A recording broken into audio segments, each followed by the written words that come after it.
Un gran saludo a todos los postulantes del prefacultativo de la carrera de Derecho de la UNSA. Nuevamente estamos presentes dentro de lo que es la teoría general del derecho, escrita por Norberto Bobbio. Mi nombre es Mauricio Ernesto Farfán Espinosa y vamos a continuar con la exposición del capítulo cuarto denominado Prescripciones y Derechos. Retroalimentando el tema 3, habíamos hablado de las proposiciones descriptivas de lo que establece la teoría de la norma jurídica. En correlación a lo que estamos viendo, a la fecha ya tenemos suficiente conocimiento de las intenciones en cuanto al autor italiano Norberto Bobbio. ¿Por qué el problema de la interpretación del derecho? Nuevamente debemos relacionar al autor con un conjunto de teorías positivas, teorías negativas, teorías eclécticas, teorías mixtas, teorías que tienen una proposición finalista y una proposición que se va a relacionar para la construcción de la norma jurídica, y obviamente va a ser necesario que Norberto Bobbio nos cite autores que van a datar desde la época de Roma, como en el caso de Cicerón y Modestino, quienes dentro de las prescripciones del derecho y según las viejas doctrinas, conocida como la teoría de la imperatividad del derecho, o de las normas como mandatos o imperativos, obviamente estas escuelas sobre el efecto, el objeto, la finalidad y el contenido de la norma jurídica, que es el instrumento que va a arreglar la conducta del individuo en una sociedad, obviamente se va a ir a los estudios que se habían citado ya en la página correspondiente por Cicerón y por Modestino, quienes ya empezaron a hacer el análisis de lo que vamos a llamar las prescripciones y derecho. Y obviamente la nueva teoría de la imperatividad del derecho. Es necesario que sigamos buscando y teniendo nuestro diccionario jurídico para ver el significado de lo que es imperativo o un mandato, que ya lo habíamos anotado en el capítulo 3. La formulación clásica de la doctrina imperativa exclusiva, a que se refirieron todos los que han sustentado esta teoría, obviamente va a descansar en un jurista alemán llamado Augusto Thom, quien se ha dedicado a hacer los comportamientos y las bases doctrinales que van a sostener la discusión entablada de manera contemporánea en cuanto a los fundamentos de las ciencias jurídicas con otras obras. Por ejemplo, el autor en el capítulo 4 va a hacer una relación de un conjunto de posiciones con relación a las prescripciones y derechos, y va a ir en un diálogo simultáneo, volviendo al tema 2, volviendo al tema 3, con el objeto de llegar a determinar qué es lo que el derecho en su esencia tiene que develar. Por tanto, los conversatorios de Augusto Thom y de Binding, en los primeros volúmenes de su libro, se va a realizar con el diálogo y las explicaciones que nosotros vamos a decir. Thom, autor alemán, expresa claramente que todo el derecho de una sociedad no es otra cosa que un conjunto de imperativos, en el cual sus elementos están tan intrínsecamente ligados que la desobediencia de unos constituye a menudo el presupuesto a lo que otros han ordenado. Entonces, bajo esa premisa, el autor Thon, T-H-O-N, expresa en la página 63 que el derecho de una sociedad va a descansar en un conjunto de imperativos, y ese conjunto de imperativos se van a equilibrar, a equiparar a los mandatos. Es decir, nos va a dar un conjunto de normas de comportamiento donde el ser humano va a tener que observar, porque ante la inobservancia de esa imperatividad, obviamente va a estar condicionado y ligado a la desobediencia.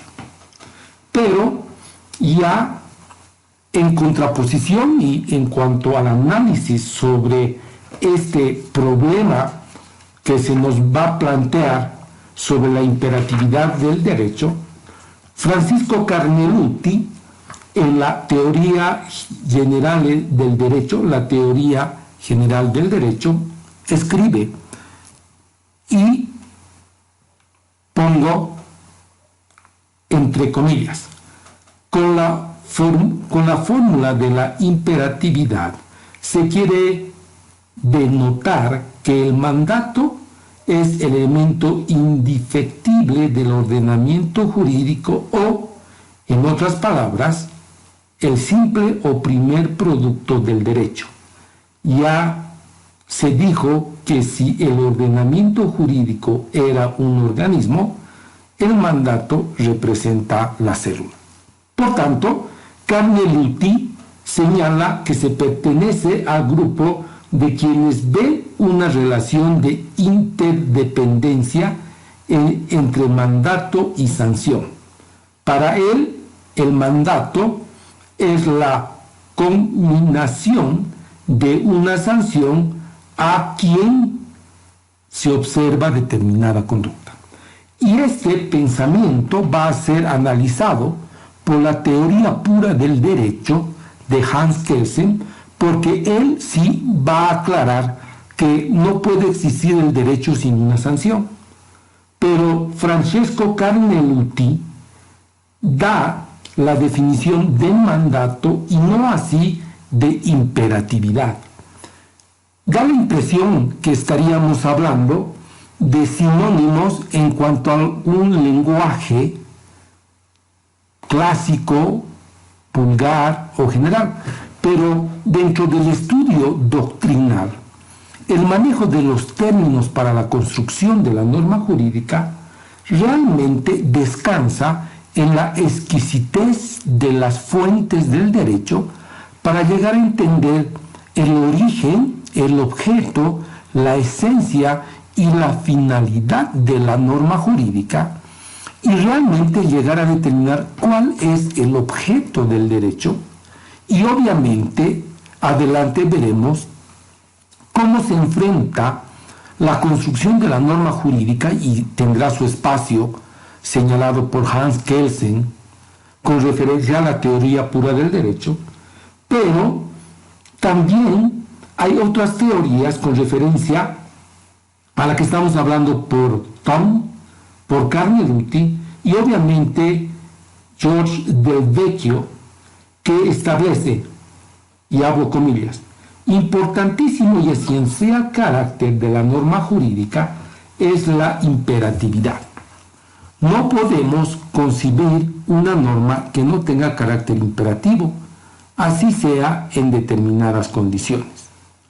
El mandato, positivo o negativo, es un elemento que integra el concepto de derecho porque éste pone siempre frente a frente dos sujetos, atribuyéndole a uno una facultad o pretensión e imponiéndole a otro un deber, una obligación correspondiente. Imponer un deber significa precisamente mandar. Como verán, solamente citando a estos autores como Carneluti, Del Vecchio, Thon, Modestino y Cicerón, obviamente el derecho en su construcción va a traer problemas de análisis doctrinario que le va a permitir al juzgador, al que emite la ley, al legislador, al que aplica la ley, el abogado, y al individuo, es decir, a cada ente individual, cuál es el verdadero fin de la norma jurídica y dónde se encuentra su verdadera esencia. Esto, obviamente, y con este diálogo de estos autores, tenemos que hablar de lo que se propone con los imperativos positivos y negativos. Los imperativos se van a distinguir de acuerdo a la última parte que nosotros hemos hablado en el tema 3 con referencia a los mandatos y sobre todo a las prohibiciones que uno puede haber realizado. Entonces, partiendo de la tesis que el derecho, ¿sí? El derecho va a tener prescripciones, ya sean imperativas, positivas y negativas, vamos a decir que en un ordenamiento jurídico se encuentran tanto imperativos positivos y negativos. Cuando nosotros estudiamos en materia civil, vamos a encontrar 3 imperativos: las obligaciones de hacer, de no hacer y de dar. Entonces, aquí tenemos imperativos positivos: hacer y no hacer, y de dar. Imperativo positivo, dar. Entonces, este conjunto de imperativos en los que va a tener la legislación boliviana, igual que la legislación italiana a la cual hace referencia Norberto Bobbio, citando a estos autores, sin lugar a duda, van a establecer una relación que se va a diferenciar del carácter moral con referencia a lo que quiere expresar. ¿Y qué es lo que quiere expresar el derecho? Su autonomía, su heteronomía, su independencia, su capacidad de mandato, su capacidad de imperatividad, etcétera, etcétera. Entonces, para algunos juristas, por ejemplo, lo que ya habíamos visto, el diálogo entre los jus naturalistas, el derecho natural, y del jus positivo, que es el derecho positivo, algunos tratadistas del jus naturalista, y se cita particularmente a Christianus Tromasus, quien determina, ¿no?, que la costumbre ha querido atribuir nada menos que el origen de la moderna filosofía del derecho. Por tanto, han afirmado precisamente que la distribución fundamental entre el derecho y moral está en la norma que el derecho prohíbe. Este autor también señala que esa diferencia entre la obligatoriedad positiva de la moral y la negativa del derecho, que las reglas del derecho impiden males mayores, como ser las guerras, y promueven el fin menor, que es la paz externa. Por tanto, estos imperativos positivos o negativos se van a ver vinculados en un conjunto de relaciones de lenguaje vinculado precisamente a lo que nosotros queremos llegar a determinar con lo que establece. El derecho tiene imperativos positivos y negativos, pero van a haber autores, los jus naturalistas a los cuales ya nos hemos referido, que es necesario fundamentar el origen de las prescripciones y derecho, obviamente desde una visión enteramente jus naturalista, porque los jus positivistas van a establecer que la norma en sí va a tener un conjunto de características y que no va a existir norma jurídica si no va a existir una sanción. Y eso es lo que vamos a ver, la construcción del ordenamiento jurídico, porque una norma que no tiene un carácter de obligación, pues no va a tender a ser un conjunto de normas coercitivas. Entonces, ¿qué expresa la página 69 con referencia a los mandatos e imperativos impersonales? Y aquí obviamente siempre se va a recurrir a ciertas tesis que han sostenido, como por ejemplo el jurista sueco Carl Oliver Krona, en el libro escrito en 1939 titulado Law as Fact, y repetido en una variación con fines de precisión, donde en su ensayo determina lo siguiente, haciendo referencia al mandato. Oliver Krona, en su parte de definición restrictiva, señala que el mandato y afirma que el mandato presupone una persona que manda y otra a la que dirige el mandato. Pues muy interesante este imperativo, porque quien realiza esa norma en la teoría estatista va a ser el Estado. Sin embargo, el Estado hace la ley, pero la ley en la teoría estatista, ¿a quién está dirigido? Entonces, ese mandato va a estar dirigido a alguien. Entonces, esta teoría se presenta como una teoría realista del derecho, o sea, como una teoría que se dirige a despejar el terreno de todas las ficciones tradicionales que han impedido considerar el fenómeno jurídico tal como son la realidad. Y de una de las ficciones sería la de identificar la ley con el mandato, que ha dado lugar a la teoría imperativista del derecho, que en términos generales hace una relación al tema número 3 para explicar las perspectivas y las prescripciones del tipo de mandato.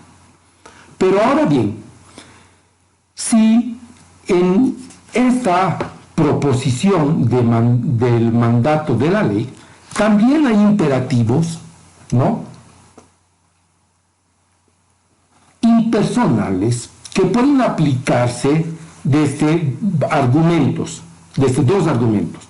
Por un lado, parece muy difícil demostrar que todos los imperativos jurídicos sean impersonales, pues bastaría citar una sentencia de un pretor equivalente a lo que nosotros es un juez, que ciertamente es un imperativo jurídico, aunque se refiere a una persona determinada.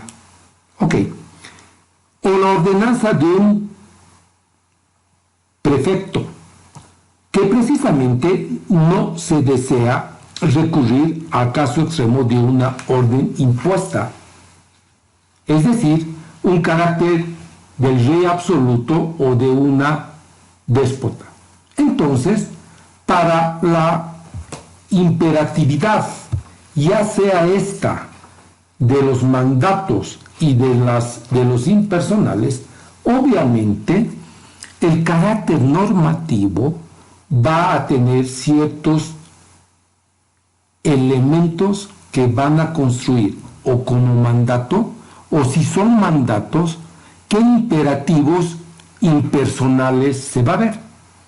Y obviamente el ordenamiento jurídico al cual nosotros nos vamos a someter en el análisis solamente del derecho va a obedecer a que la norma en general en su fin va a ser impersonal, porque va a estar dirigida a todas aquellas personas y a todos los estantes de un determinado estado.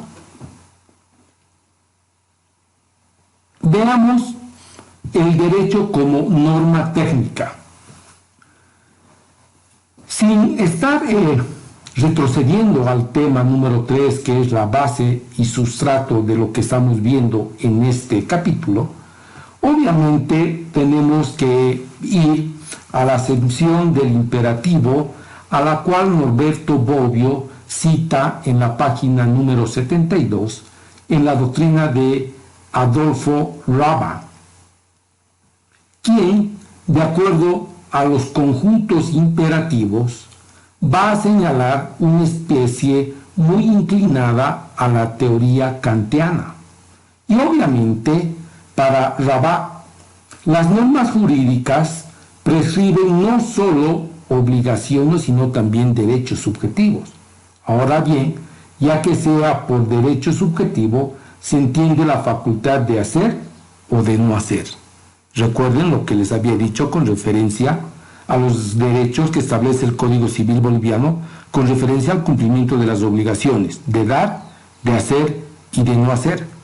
Entonces, estos imperativos, ¿no?, a las cuales Adolfo Rabat señala además que el derecho es coercible.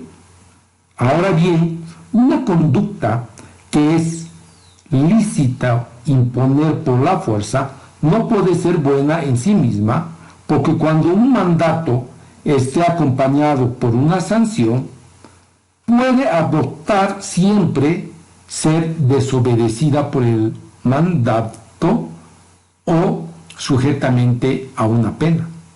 Pues obviamente en la política doctrinal de Adolfo Rabat, el derecho tiene harto contenido de coercibilidad. ¿Qué es coerción?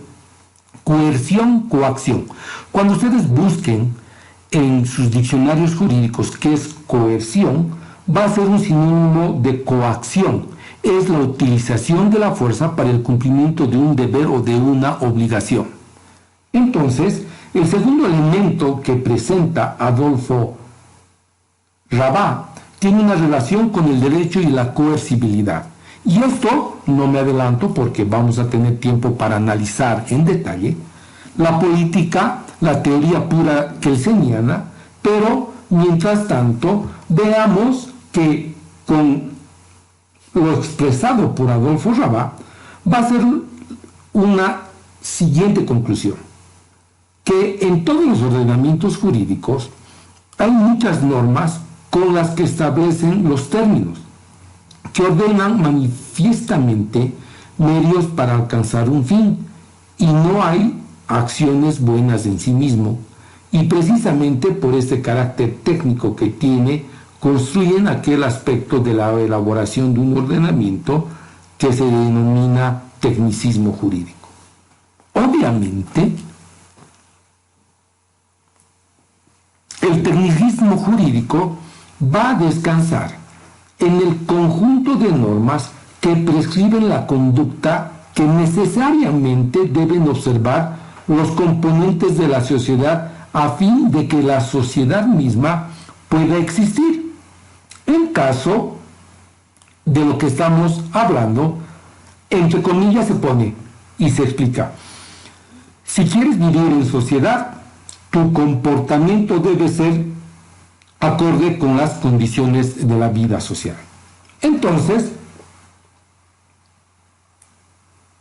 ya viendo la organización de una sociedad, un ordenamiento jurídico obviamente va a estar sujeta a determinados fines, a determinadas acciones, y obviamente esta norma jurídica tiene que ser estrictamente sujeta a un tecnicismo jurídico, porque tiene que respetar, obviamente, ciertas y ciertos principios que nosotros los estamos estudiando y que es de un conocimiento obligatorio, porque el ABC del derecho descansa en la teoría general del derecho, que en el primer año se va a llamar Introducción al Derecho, que son las bases fundamentales para entender a la norma jurídica en todas sus variedades.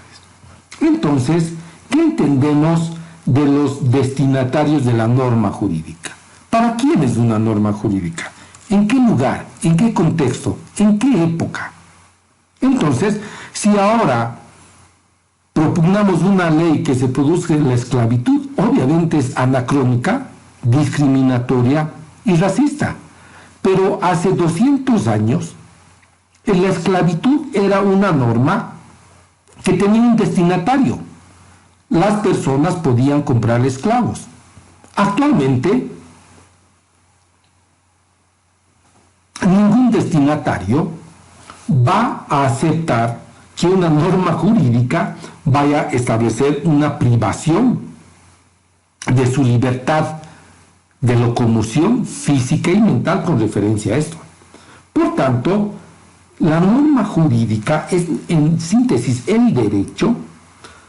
No va a quedar duda de que la palabra a la cual vamos a determinar la teoría imperativa va a estar relacionado con el sujeto pasivo.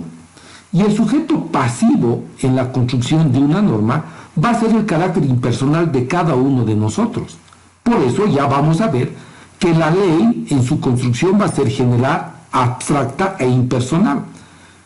Y cuando lleguemos al análisis de esos principios, vamos a ver que el carácter imperativo de la ley va a ir a un sujeto pasivo, conocido dentro de la controversia acerca del destinatario de la norma jurídica. Entonces, si hacemos un ejemplo y un corte en cuanto al libro, la medida de dar el bono contra el hambre tiene un carácter de mandato imperativo. Obviamente, porque solamente está destinado a un grupo determinado de la sociedad y prescribe un conjunto de condiciones que beneficia a un grupo determinado, pero restringe a otro, que son las personas que están asalariadas.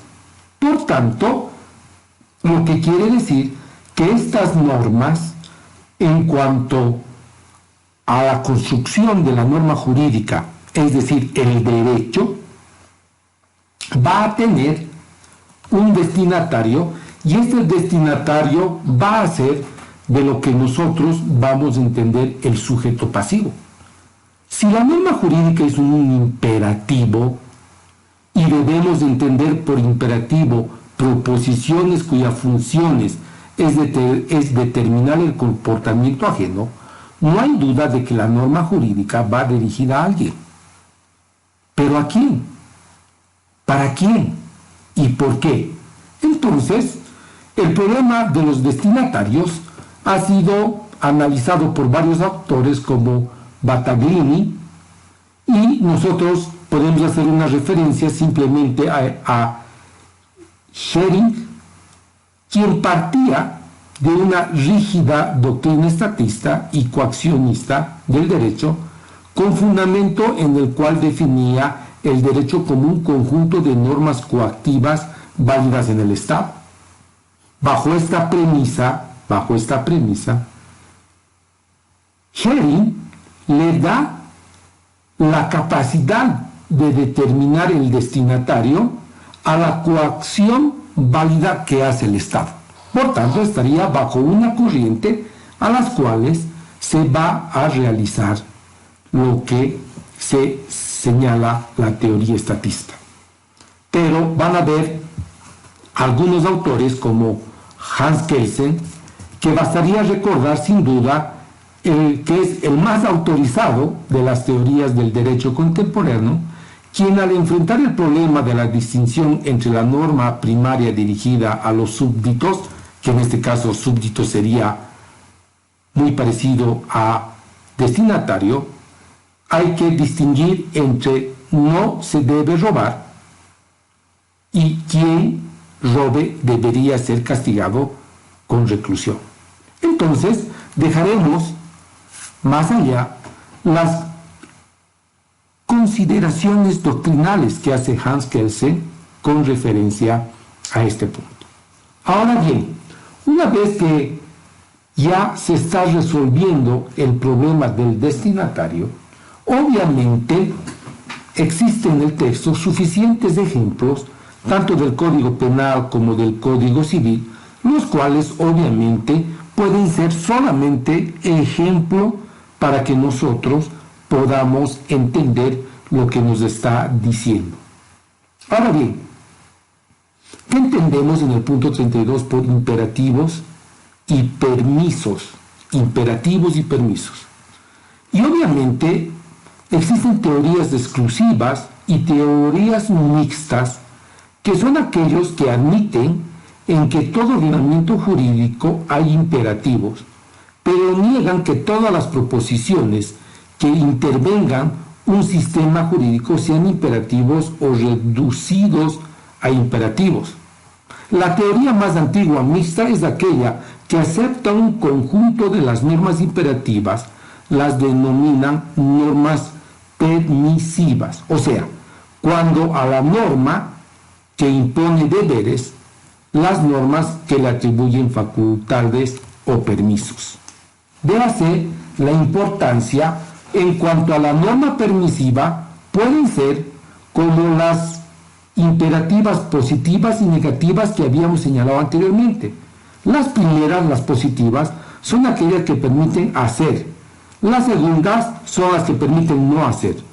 Como veremos mejor en el capítulo final del libro, porque se va a dedicar obviamente al estudio de la clasificación de las normas, y ahí vamos a entrar a la teoría pura kelseniana y a otros autores relevantes con referencia a las normas permisivas positivas, y las va a caracterizar como aquellas que niegan un imperativo negativo, y las normas permisivas negativas son aquellas que niegan un imperativo positivo. Por tanto, las acciones que se van a determinar de ese comportamiento en cuanto a las normas permisivas, sus acciones previstas van a tener ciertas denominaciones que van a ser potestades facultativas, que posteriormente nos vamos a referir. Obviamente que la relación entre imperativos y permisos son obviamente normas permisivas que necesariamente, cuando tienen como presupuesto un orden de imperativos a los cuales se aporta en determinadas circunstancias o por determinadas personas. ¿Se recuerdan cuando habíamos hablado de la abrogación y la derogación? Haciendo un poco de análisis a lo expuesto, la abrogación es dejar sin efecto el total de una norma jurídica. Está abrogado. El Código Civil abrogado. El Código de Familia abrogado. Y cuando nosotros hablamos de derogación, hablamos de que en un determinado cuerpo legal se ha dejado sin efecto algunos o de manera parcial sin efectos algunos artículos. Ahora, volviendo al texto, podemos añadir que ahí no está el presupuesto de un sistema de imperativos. La situación permisiva resulta la ausencia de norma, y en el sentido de que ésta permite o es lícito todo lo que en ausencia la norma no determine. Ahí está el aforismo común que dice: lo que no está arreglado está permitido. Entonces, obviamente, ustedes ya en la lectura sobre las hipótesis a las cuales hace referencia, van a ver la relación en cuanto a los efectos de lo lícito, la esfera de lo prohibido, la esfera de lo lícito y la esfera de lo ordenado, partiendo obviamente de hipótesis.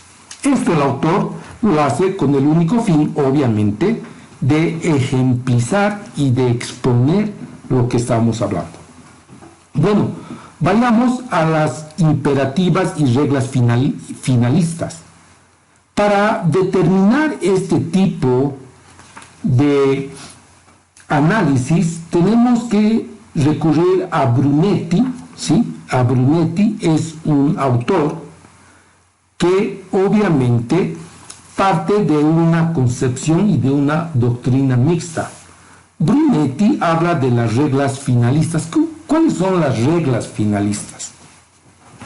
Brunetti señala que las reglas finalistas a los imperativos hipotéticos, normas técnicas de Kant, son aquellas reglas que, como él declara, no expresan una necesidad absoluta, sino solamente final o teleología, o con las acostumbradas palabras, reglas que no imponen la acción como buena en sí, sino como buena parte de alcanzar determinado fin.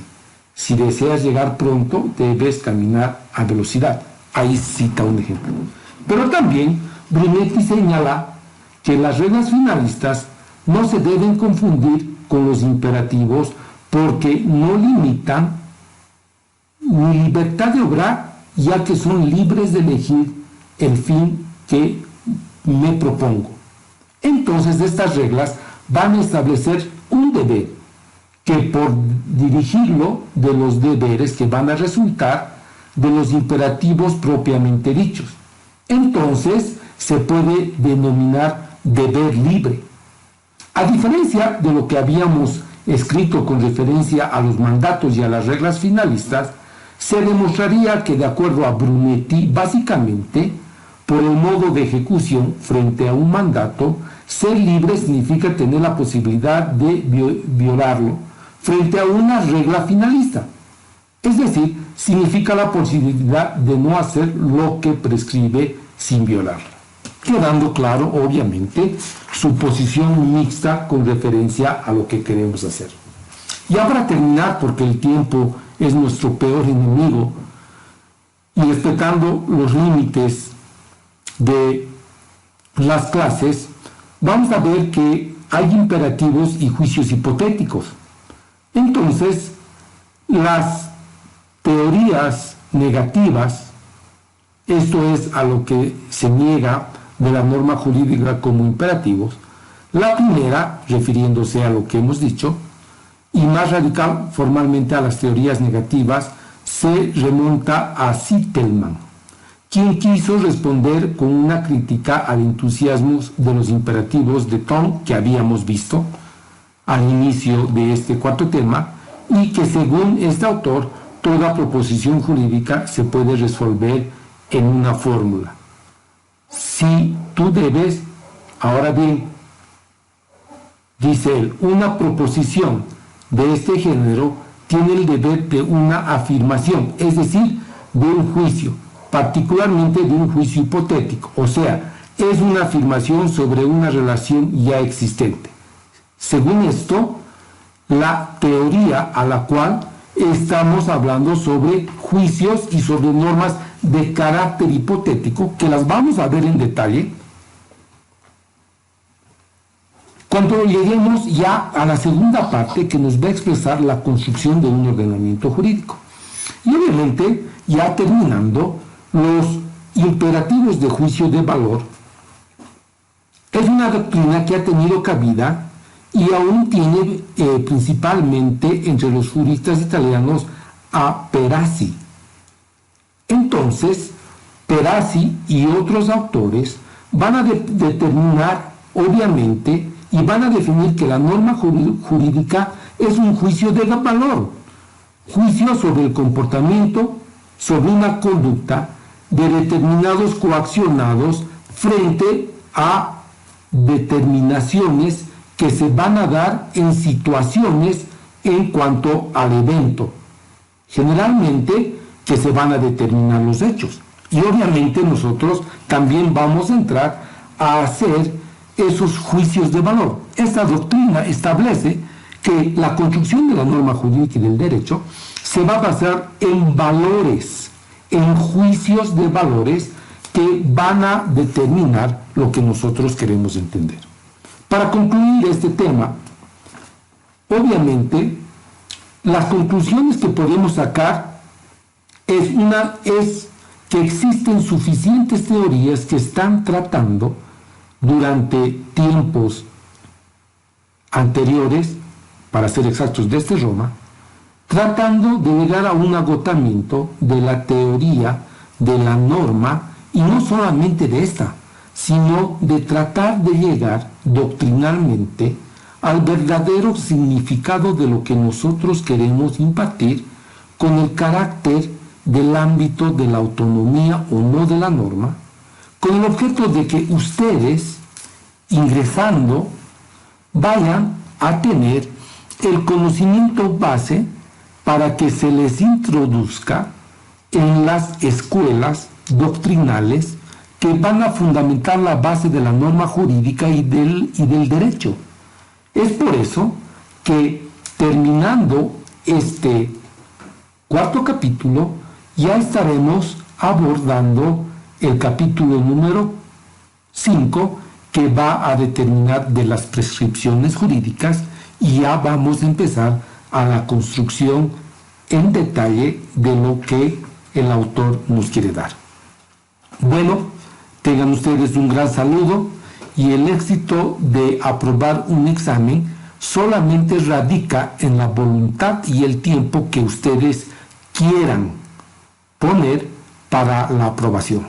Sin lugar a dudas, ha sido un placer seguir en este estudio de la teoría general del derecho. Un gran saludo y me despido atentamente.